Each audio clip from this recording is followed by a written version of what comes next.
Hi, I'm Rich Wynn. And I'm Rebecca Nixon, and this is the PropTech Growth Podcast. Every episode, we interview an expert in the PropTech startup space, gathering their advice and expertise to help you run a successful PropTech business. I'm the Portable PropTech CMO, and I help PropTech startups build and scale their commercial growth strategy. I'm Rich from Rich Wynn Consultancy. I specialise in operations, sales and process, helping fintechs and PropTech companies to grow. What would you say is the most common flaw in PropTech startups? Yeah, the most common flaw is the lack of what I call commercial ideation. So let's solve something. We have no idea if anyone's ever going to pay for this service, but it's just what I think needs to be sorted out. And it does amaze me, but yeah, I'd say that's the most common flaw.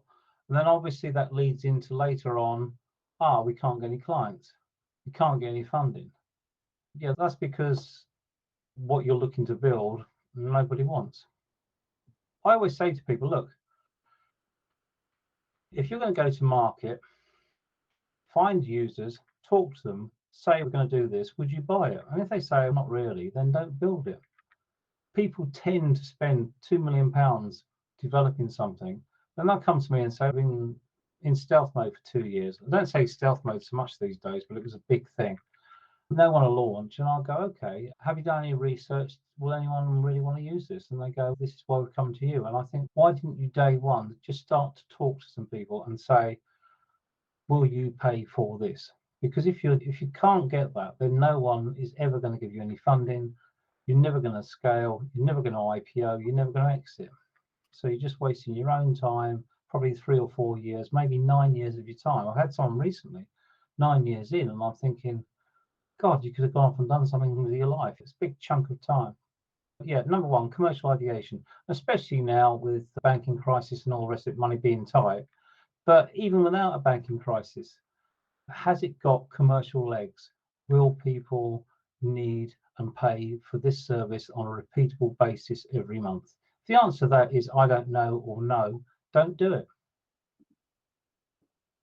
It sounds a bit harsh, doesn't it? But I've met so many founders, I'm just thinking, let's help everyone by telling the truth rather than cope with other things.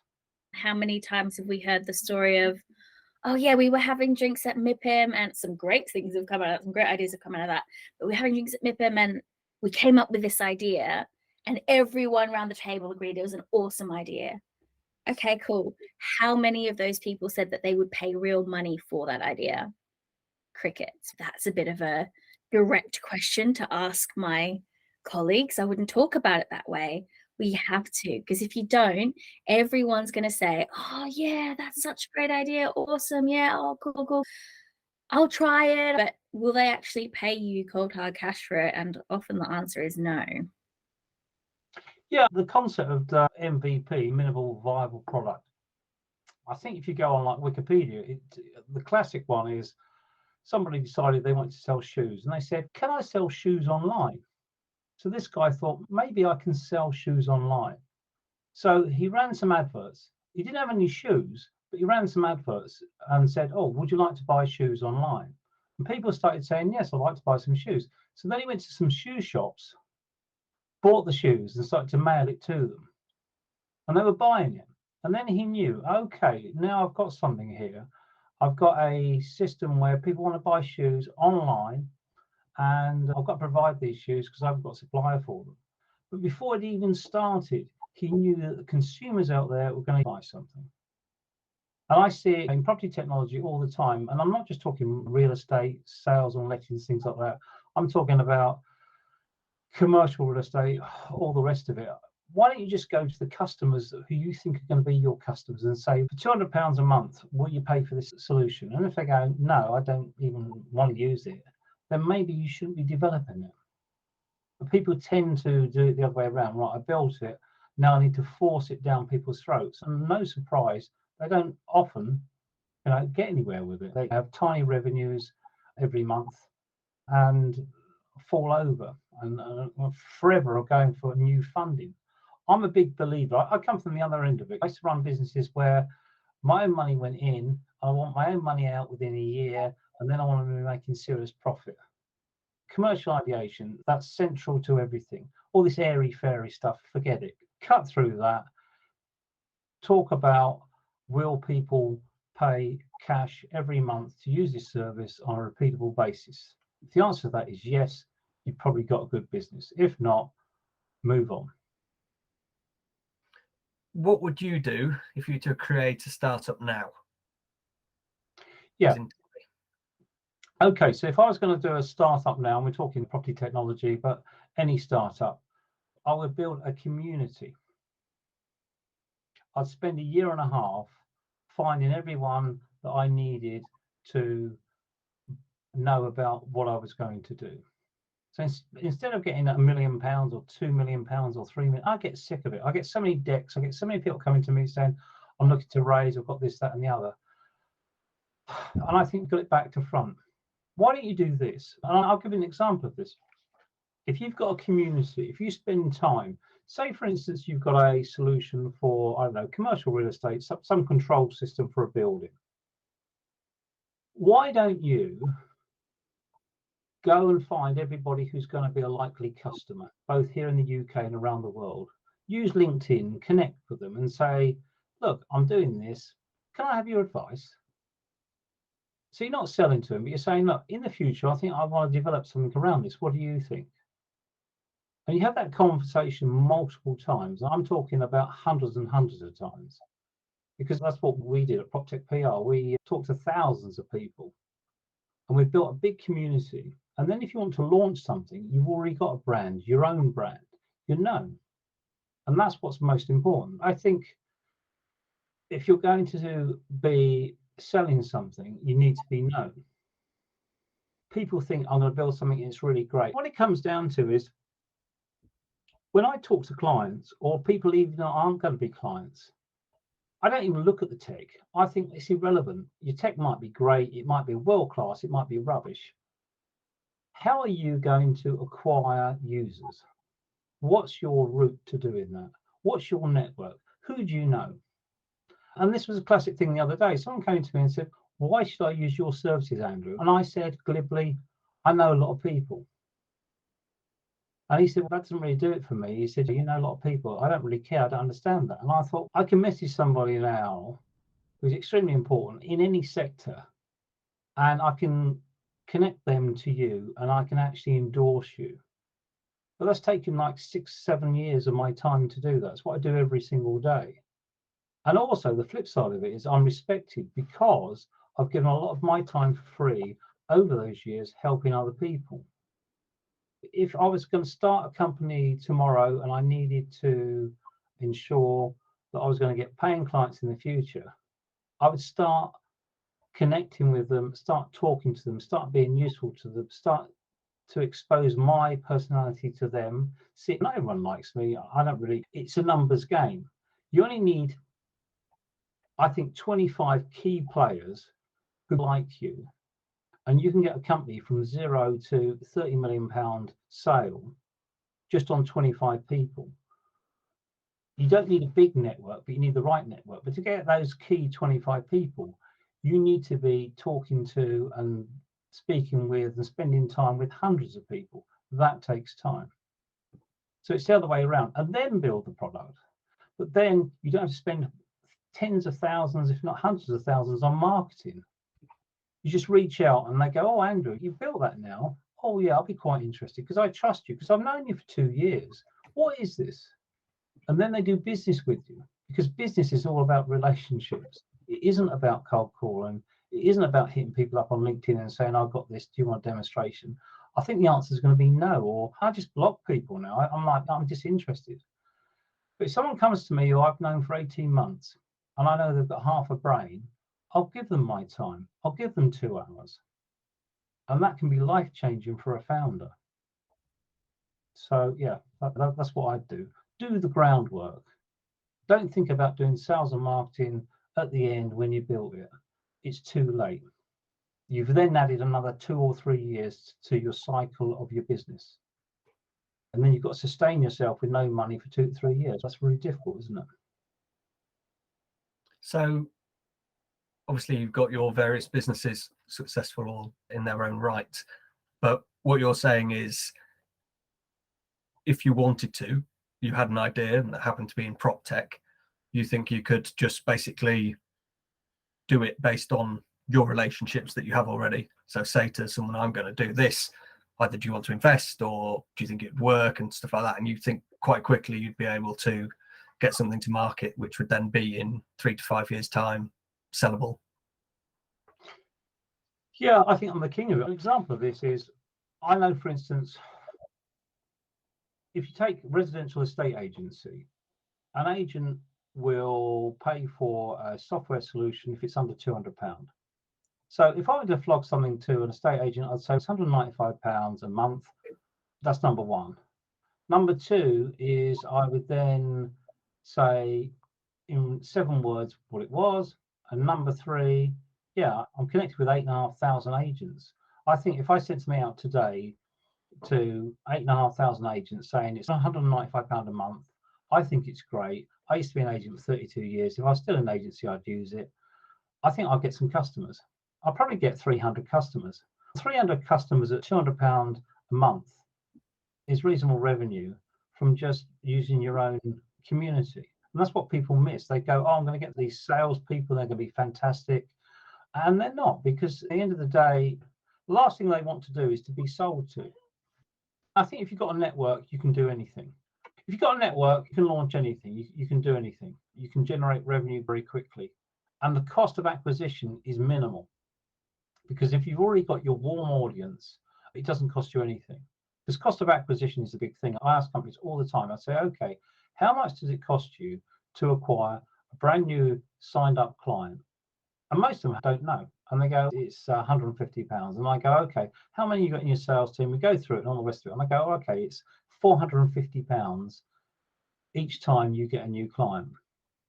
And you're charging them £79 a month. Right, okay, so how many £79 a month? I'm all about the figures, and it amazes me that people aren't about the figures.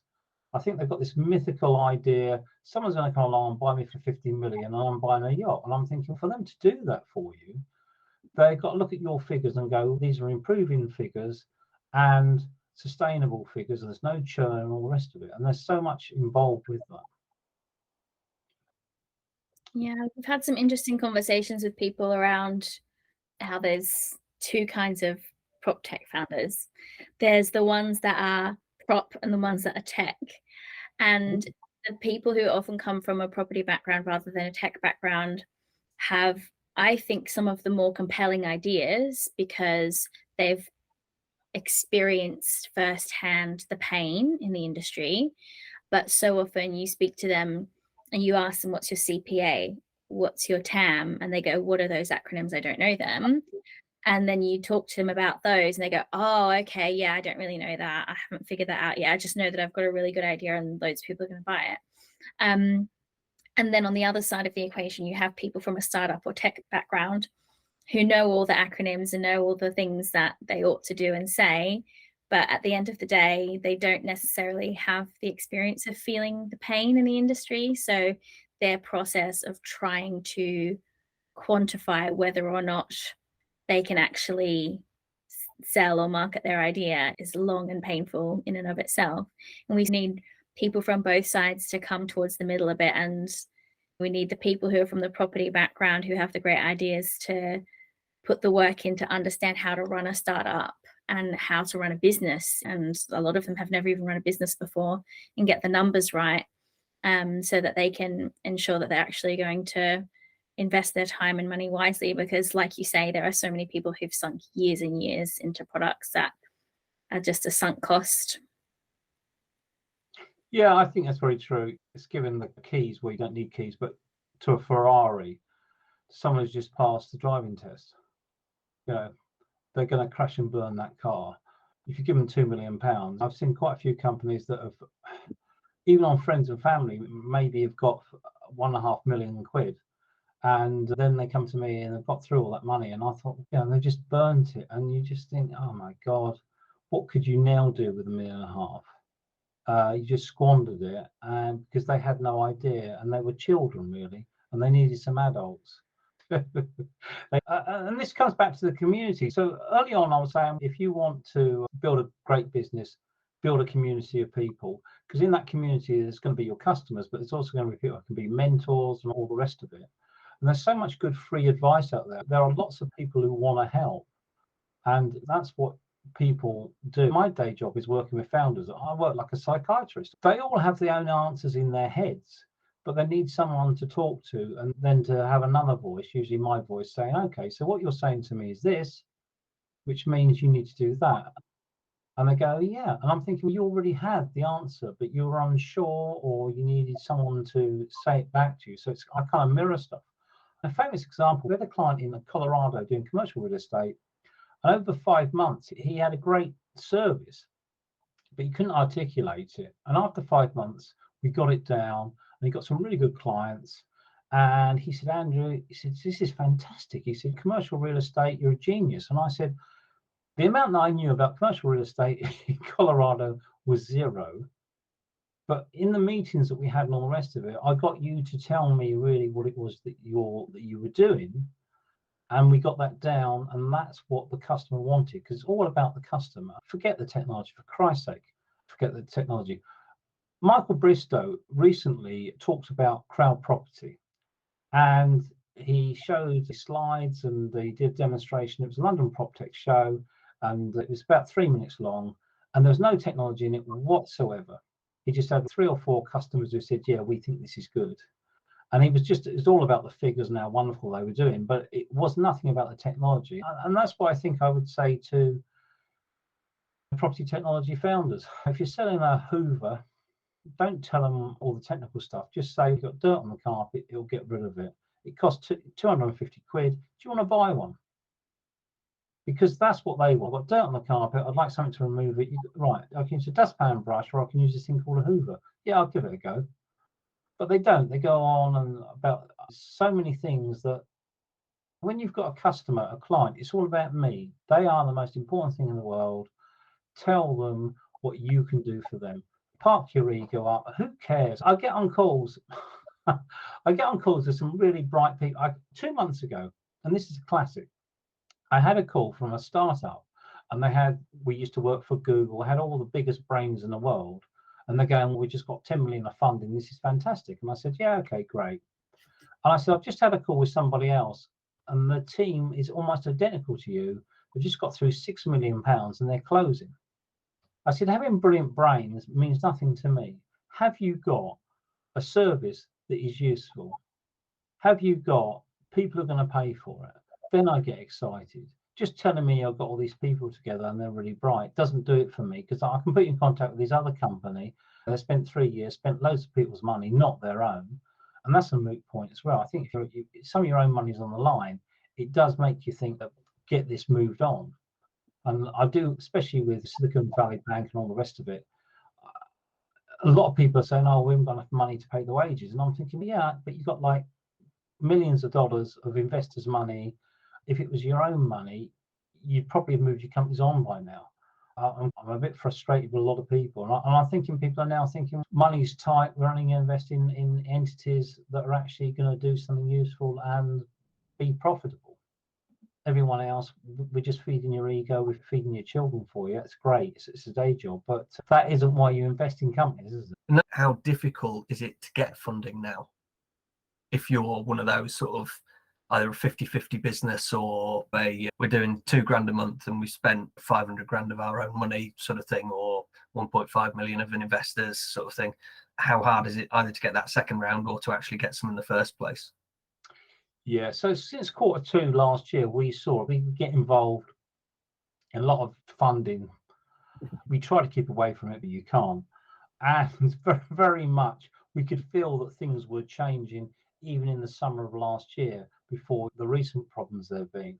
In answer to your how easy is it to get funding, I think it's as easy as it always was, if you've got something that you can demonstrate is very good. And I think you've got to look at it like this. Imagine you've invented the can opener, and there are lots of cans in the world, millions of them, and you are the one who's come along and got a can opener. People look at that and go, that's a great idea. We can now open all the cans. If, however, you've got something that's so complicated, it takes you 2 hours to explain to somebody what it is, I'm thinking you're not going to get investment. It starts to become very detached. So, yes, it's in one sense, yes, it's harder. But I think, to be honest, and it comes back to that community thing, doesn't it? If you've got a big community of people who trust and know you, your chances of getting some funding are much, much higher. I get invested with a lot of accelerators, scale ups, all the rest of it, both as a mentor, as a NED, and all the rest of it. And 9 times out of 10, it will actually be, right, we've got some individual in front of us, maybe 2 of them co-founders. And often what the board who are thinking about putting money into them will say is, do we like them? It comes down to some basic stuff like that. You know, do we like them? Are they people we want to do some business with? A lot of the time, they don't really even care what is it they're looking to solve. They're like, okay, should we give them a go? Should we give them some cash? It's like that. It'd be really good if I could get some of the people into the boardroom realizing why they don't get financing, because a lot of it is down to the founders not really performing very well when, you know, people, because they're introverted, it's not their fault, which gives an unfair advantage, I think, if people are extrovert, because obviously when they are spoken to by people who want to give them some money, they go, oh, I like these people. But again, it all comes back down to you've got to spend some time talking to people to get them to know you personally and what you're up to. So say there's a founder who's been looking for investment for 6 months. The people who could invest know them, their company's improving gradually, their MR, they're getting to a point where they might break even in the next sort of few months. But is there a point when the chance of investment has actually gone because they see who this person is, how they work? Does it then become almost impossible to get funding from either an organization or people because you've been looking for funding for X amount of time and nobody's given it to you? Does that happen? The reality is you'll get funding if you're favored. You get favored if you get endorsed. You get endorsed if people look after you. People look after you because you've got a relationship with these people, which is why people go down the route of, I'm going to have a NED. And I'm thinking, yeah, have a NED, but only have a NED if they have got a big community. If they work for a big company, fantastic. But once they've used those contacts, how useful to you are they going to be? The reality is, right, it's a very tiny community. People know which are good companies and which companies don't pass the sniff test. And that's the big thing. And I endorse companies. And people come to me all the time and they're thinking of investing in certain companies. And I'll tell them the truth, what I feel about the companies. Now, obviously, 99% of them aren't my clients.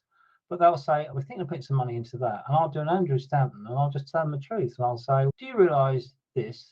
Do you realize this company over in America is doing this? Do you understand that actually the total addressable market might be 4 billion? Most of that 4 billion has already got players in that space doing really well. And we've got a tiny little company based in Essex who thinks they're going to take that marketplace. What they need to realize is there's 25 other companies doing it and better than them. But they'll probably find some idiots who've never heard of this and think it's a great idea. Now, I actually think you could probably raise money saying, right, I've got an idea, it's called the property portal. Because there'll be people going, oh, that sounds like a great idea. Because it's just about, we've got this idea and people are naive and stupid. And you can always get funding. But there's funding and there's, I want to grow a business that can get to a situation where it can either IPO or I can exit. That's a completely different thing. Getting cash, I think people could make a plausible play around a deck that they can put together and they can probably find some people and all the rest of it. But what is the point? All that happens is, I need more funding, I need more funding, I need more funding. Oh, I've got to pivot the model and all this nonsense. And I'm just sick and tired of it now, actually. I just thought, when I get in calls with people, I go, yeah, that sounds great.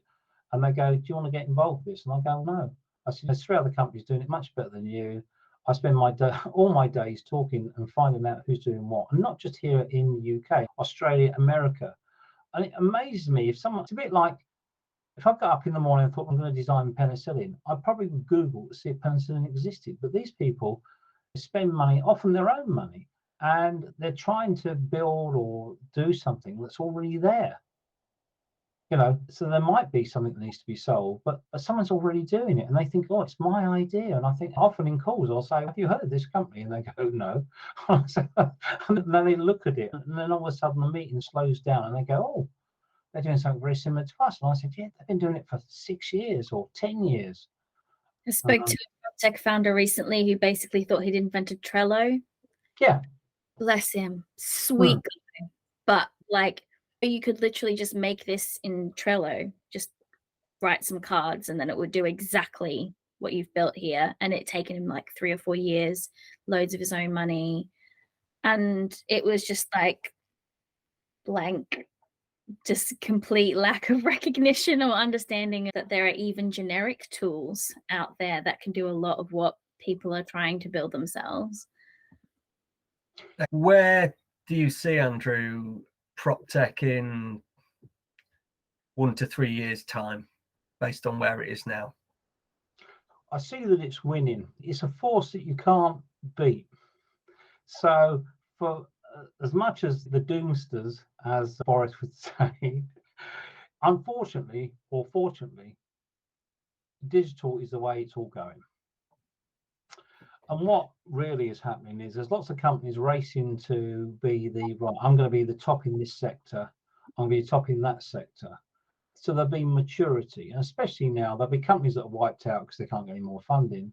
Maybe there's 12 people trying to be the top in this, in ESG or something like that, and then they'll be the top, and then everyone will go, okay, that race has been run, everyone goes to that company to do this solution. So I'm just thinking, I sit there and I go, if you're doing something in property, and when I say property, deal with everything. So from the plan, the build, sale, lease, and running a building. So we touch all 5 elements. Huge amount of money is being poured into that. Things are going to change. So I think it's a case that in 3 years' time, where will we be? We'll be in a much better place because things will be going forward much more quickly. It's quite interesting. I looked at a trade magazine for one of the estate agency trade magazines, and I looked at it, and it was full. Maybe 3/4 of it was talking about property technology. And it made me laugh because, like, I started out this in 2017. Everyone's making fun of me and going, "Oh, property technology, digitizing stuff, getting rid of analog processes, that's all rubbish." And I'm thinking, 3/4 of one of the publications now talks about property technology. So, that's happened since 2017. So I just see it as speeding up. I think by the time we get to 2030, I think we'll be pretty much there. And also, a lot of the old men will have retired as well. And the younger people will be coming through, be getting on the boards, will be becoming CEOs and chairs and stuff like that. And they'll understand it. So there'll be no, we need to sell you this idea. It will just be, that's how you run a modern business, isn't it? You run a modern business in a digital fashion. Everyone talks about, what's really interesting is big data. Everyone's been going on about big data for a long, long time. Now people are actually looking at it and seeing the trends in this data and getting useful stuff from it, and then building things around that, saying, oh, we didn't know this trend. Like work, for instance. People now know how people are now working. I'm not just talking working from home, in terms of when they actually go into offices and all the rest of it. A lot of companies aren't open on a Friday, or people aren't going in on a Friday, and all the rest of it. But more than that, to retain people, they're actually having to go back to human beings and saying, okay, if we want to get you back in the office, what do we need to do? And I saw the other day, I think it was Hex Sausages, are saying they've got a dog hotel. So you can take your dog in, and there's a hotel that your dog can stay. And I'm thinking, oh, that's useful, because obviously I love my dog Zara, and I'm thinking that would get me back in the office if there was a dog hotel and my little dog was running around having a nice time. That would get me back in. But I'm thinking that's what's happening now. Technology is allowing us to do work anywhere in the world at any time.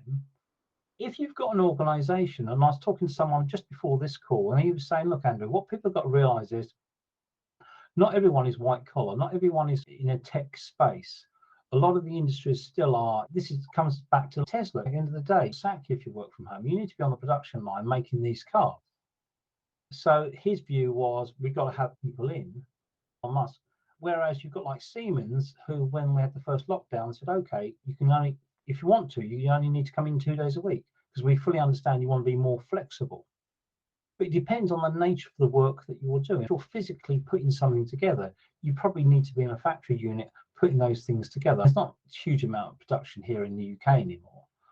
If we're doing work, then it needs to be working for the people who are doing the work. And I think that software can allow us to do that in a better way. But also, going back to the big data thing, was we can listen and look at what the trends are, what makes people want to work for our organization. How can we make it a better experience that they'll actually want to stay with our organization? Because we can monitor all this, we can look at all this data around this person stayed with us for 10 years. Why stayed with us for 10 years? It isn't just because we give them more money, give them more status or whatever. What other things are they getting out of it? And you can break that down. Whereas before, people were just they've just stayed here because they like it. They like it, but what are the things that make them like staying here? And then we're coming back then, of course, to good old-fashioned data. How much do companies now understand, or people understand, how your personal life can affect, obviously, your business life? Have you seen how it has an effect on people, or what people want to do, or how people then reflect on life should something happen? Yeah, what's your sort of take on that? Yeah, so in a previous life, I was the boss or the business owner you didn't want to work for. I was in a estate agency, and my view was, we'll pay you tons of money, but you got to perform. And when you don't perform, I'll withdraw my love, and you probably won't want to stay in the organization. Because I thought, okay, I make money because I sell houses. Vendors pay me money to sell their houses. If their houses don't get sold, the vendors aren't very happy, and I don't make any money. Now I'm older. I'm talking about 30 years ago. That's my mentality. My mentality now would be, if I start a business, we're all in this together. If people are working with me, they're not working as employees. We're just in an organization. I'm not talking about communism, but I'm just saying we're funny little animals, and different things do different things for us, and we need different things. And obviously, you're touching on mental health and other things in your question, but also we've had COVID, and I think COVID has just made everyone go, do you know what? Life's too short. I could be dead tomorrow. Therefore, I should have each day as a good day for me. And these outside sort of control elements, such as my employer, I need to be looking at that. And actually, now with technology, I can work from home, because during the lockdown, I had to work from home. Yeah, for me, I'm like the other way around. I wouldn't say anyone would want to work with me, because I'm still nuts and I'm still ferocious, and I still demand everybody should do everything yesterday and be psychic and be doing stuff that's just in my head, and I can't understand why people aren't.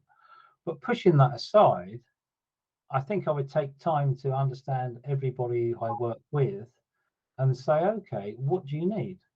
So you're married, or you've got a partner, you've got a couple of kids, you've got this. So these are the results that we need every week, every month. Can you manage that? One of the things that I found, and it goes back to agency days. I used to have a couple of salespeople, and one was called Alan Griggs. And he said he was an estate agent, but all he used to do was smoke fags and go down the pub. But every week he would sell 3 properties.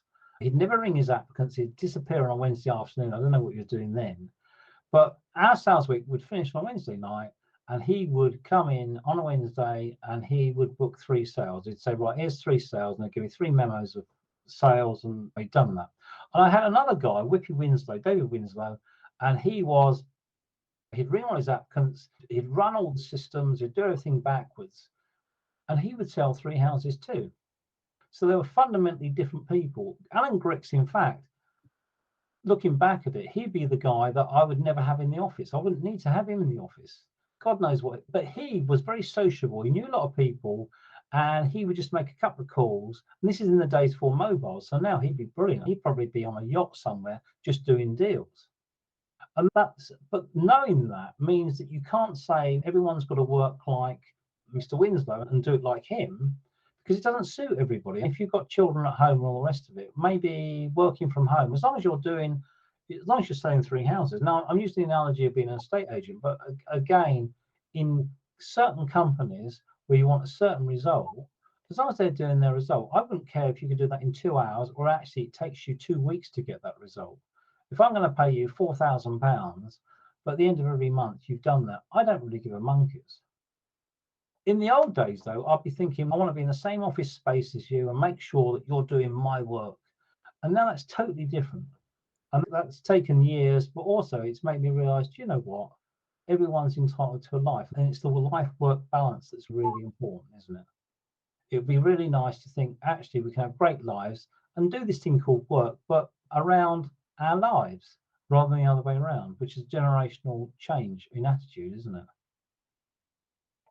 Jesus Christ, I'm a bit of a dinosaur, but with the technology, I can do so much stuff anywhere. I love what you said about work-life balance, or life-work balance, as you put it more appropriately. I think part of the shift, obviously, COVID played a huge part, but so many of us just grew up without seeing much of one or both of our parents. They had to work really hard all the time at work. And now that the next generation are having children of their own, and they're wanting to build good relationships with those kids and build a future for their family, they want to be present. They don't want to spend the overwhelming majority of their time away from their family, and then when they come home eventually from work, they see their families for a very short amount of time. They're tired and cranky, and they're not in a good frame of mind. That's not the relationship that you want to build. And people know when you get to the end of your life and you're looking back, what's the stuff that you regret? It's always, oh, I wish I'd spent more time with my family. So I think people are thinking ahead to that now, and they're trying to make choices now that they're going to be proud of in years to come. I spent 30 years mostly in big goldfish bowls with pane glass windows, estate agents, offices, and married 3 kids. And as they grew up, and I can remember Katie was the youngest child. At the age of 10, I think to get time with her, she'd be strapped into my car and we'd be going out doing board checks. We'd be physically going around seeing who'd sold what and all the rest of it. I'm talking about years and years ago. And she thought it was great. And I'm looking back, I think it's a bit sad. The only time that she could get time with me was to come in the office when I was still working, you know, and see Dad at work. And that's crazy, isn't it? And that's why, really, I've got a real sweet spot for estate agents, because I'm thinking, Jesus Christ, don't spend all those years in those glass boxes. You don't need to do agency like that. If I'm thinking there needs to be flex with sales teams. If you own a company, you don't, God, why have somebody in your office for 10 hours? Wouldn't they be better off if they're at home? If they have to go out and do the functions within agency, they can do that at home. They don't need to be, it doesn't have to be, we're all in a submarine together for years and years doing all this stuff. You really can be a balance of family and all the rest of it. And everyone's a bit happier. And then when it comes down to it, everyone gets burnt out, don't they? In an agency, every 18 months, your staff turn around. There's a massive churn, obviously, because you just get sick of it. You just go, oh my God, it's grinding. Dealing with the general public is really difficult. Dealing with the general public when they're buying or selling a property, or even in the letting side, it's all problems, isn't it? Problems, problems, problems every day, every day, every day, every day. So, you know, maybe if you're doing some of that at home, at least you get some downtime from the very fact that you were away from the stressy work environment. It sounds like there needs a sort of online estate agency with like purple, maybe a purple colour. Well, I've had a real go at Purple Bricks since they started, but a lot of things they got right, which is we're going to charge you up front even if you don't sell, because agents are crazy. We've listed your house, we've had it on the market 20 weeks, we never sold it because it's on at too much money, you never reduced the price, and we've had 16 viewings, we've done all the marketing, and we're charging you nothing. It's a bit like going into a hotel for 20 weeks and going, okay, yeah, didn't really like it, not paying you a thing. And Purple Bricks said, no, pay us up front. The downside is with Purple Bricks was really they just listed stuff. I always thought actually what they need to do is have a second part of Purple Bricks, which is the sales force. But the problem there being that it'd be even more expensive and they make even less money. So it's a problem, isn't it? I bought my house with Purple Bricks, Yeah. And I think that we probably got a better deal than we could have got if the marketing had been professionally done. In fact, we almost didn't come and see the house because the photographs were dismal. And then we came and saw it in person and we're like, oh, this is actually a great house. This is cool. We really love it. We want to move here. It's an anecdotal story, but I know a lot of people who like buy through Purple Bricks because they're really badly marketed. Often the prices are wrong. Sometimes they're high, sometimes they're low, but we love it because we're dealing with the vendor and we usually skin the vendor. And that's what an agent does. The agent works for the vendor. And whereas listing platforms, put buyer and seller together, usually the buyer's going to win that one. Put an agent in the middle of that negotiation process, probably she is going to negotiate a much better price for the vendor. Brilliant. Look, thank you for your time, Yeah. Andrew. I know how precious it is. Thanks for joining us on the PropTech Growth Podcast. To learn more, you can find us on LinkedIn or email proptechpodcast@icloud.com. See you next time.